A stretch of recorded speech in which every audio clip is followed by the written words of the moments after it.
facciamo di buono oggi? Oggi facciamo un po' di riso croccante. Io ho pesato 200 grammi di riso già cotto e ci metto 60 grammi, ho mischiato parmigiano e pecorino. Voi potete fare o tutto parmigiano o tutto pecorino, come preferite. Ci diamo una bella mescolata, così. Poi prendiamo una teglia, già l'ho foderata, l'ho stropicciata io e non è usata la carta da forno. Ci mettiamo un po' d'olio,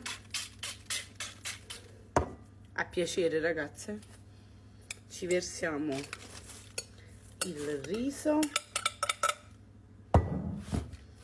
così.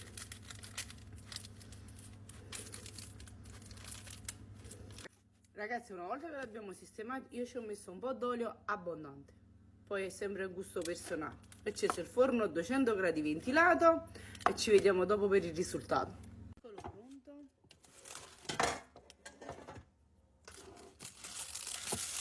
Questo lo tagliate quando è caldo ancora.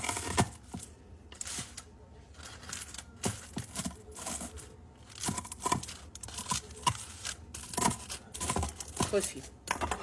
Poi prendiamo un ciotolino, un vassoio, un piatto, quello che volete. Una volta raffreddato ce lo mettete all'interno.